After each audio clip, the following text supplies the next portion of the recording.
রূপী, চেহারাটা পাল্টে সাজে বহুরূপী।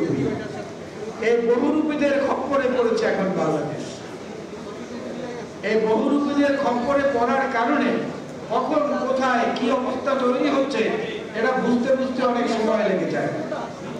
এবং বিএনপির জন্য হচ্ছে একটা মহা ধৈর্যের পরীক্ষার সময়, বিএনপির জন্য এটা হচ্ছে নেতৃত্ব দেওয়ার সময়, বিএনপির জন্য এটা হচ্ছে জনগণের আকাঙ্ক্ষার বাস্তবায়নের জন্য যে কোনো ত্যাগ স্বীকারে আবারও মুক্তিযুদ্ধকালীন সময়ের মধ্যে প্রস্তুতি নেওয়া দরকার। আমি আপনাদেরকে কয়েকটি কথা শুধু মনে করিয়ে দেই। 2023 সনের 28শে অক্টোবর বিএনপির কেন্দ্রীয় অফিসের সামনে বিএনপির সমাবেশ ছিল। সারা দেশ থেকে আপনারা এসেছিলেন। কি তাণ্ডবটা সেদিন চালানো হয়েছিল আপনাদের মনে আছে? এমনকি পরবর্তীতে আমাদের শ্রদ্ধেয় মহাসচিবকে পর্যন্ত সেই কার্যালয়ে ঢুকতে দেওয়া হয়নি। সেই সময় পুলিশ কর্মকর্তারা বলেছিল ওটা নাকি ক্রাইম সিন, এই জন্য বিএনপি অফিসে বিএনপির মহাসচিব ঢুকতে পারবেন না। আর অন্যান্য কি হয়েছে আপনারা জানেন, যে তাণ্ডব, যে নারকীয়তা, যে বর্বর আক্রমণ, নির্যাতন। একই দিনে জামাতের কর্মসূচি ছিল আরেকটি জায়গায়, আরামবাগের ওইখানে। একটা ফুলের টোকাও কিন্তু সেখানে পড়ে নাই, মনে করে দেখেন।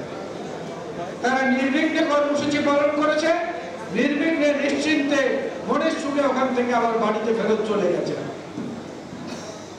আমি কারাগারে ছিলাম 2023-এর 28 অক্টোবরের পরে।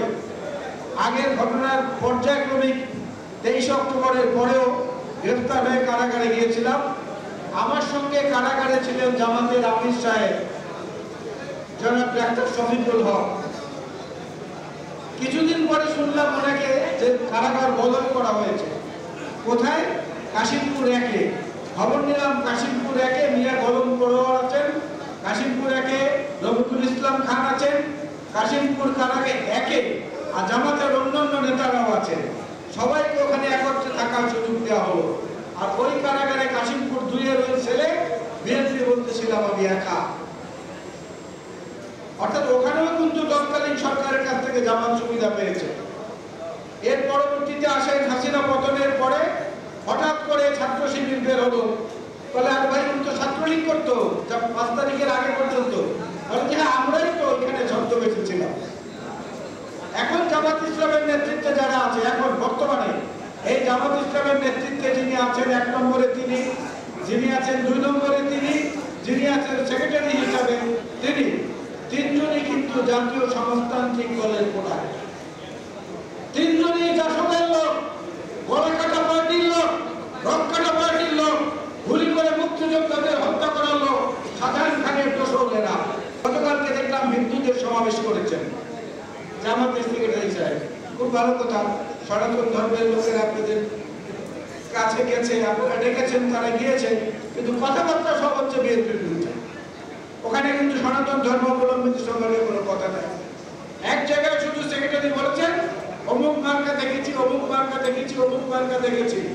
আরে ভাই, ধানের শীষের সঙ্গে তো ছিলেন, ধানের শীষ না দিলে তো কেউ 2 টাকা দিয়েও কিনতো না।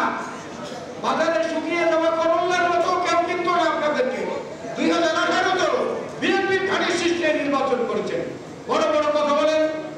2001 থেকে 2006 বিএনপি সরকারের সঙ্গে ছিলেন সহযোগী হিসাবে। বিএনপির যদি কোনো ভুল হয়ে থাকে, সেই ভুলের অংশীদার আপনারাও আছেন।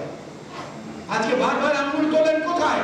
থুতু উপর থেকে ছড়েন, নিজের গায়ে পড়ে, সেটা আগে দেখার চেষ্টা করেন। সেটা না দেখে ক্রমাগত বিএনপিকে যে ধরাশায়ী করার চেষ্টা করছেন, এটা কোনো ক্রমে আমরা মেনে নিতে পারি না। বিএনপির অবস্থানের আগের সমাবেশে আমি বলেছিলাম আপনাদেরকে যে বিএনপি অর্জুন গাছের ছাল হয়ে গেছে। যার যখন মন চায় ছাল কেটে নিয়ে নিজের চিকিৎসায় ব্যবহার করে। এই অর্জুন গাছের ছাল বিএনপির হলো চলবে না। বরং আমি অনুরোধ করবো, মঞ্চে আছে মাননীয় মহাসচিব আছেন, বীর মুক্তিযোদ্ধারা আছেন, বিএনপির পক্ষ থেকে দাবি তোলা উচিত যে 23 এবং এর আগে গণহত্যা, নির্মম নির্যাতন, নিপীড়ন, ভোটাধিকার হরণ, এই জন্য যদি আওয়ামী লীগের কার্যক্রম নিষিদ্ধ হতে পারে, তাহলে 71-এর গণহত্যা, ধর্ষণ, নারকীয় হত্যাযজ্ঞের কারণে জামাত ইসলামকে নিষিদ্ধ করতে হবে। তাদের কার্যক্রম নিষিদ্ধ করতে হবে। একই অপরাধে 2 রকম বিচার হতে পারে না। প্রধান উপদেষ্টার দৃষ্টি আকর্ষণ করে আজকের এই কথা বলতে চাই। জামাতের জন্য ভালো খবরও আছে।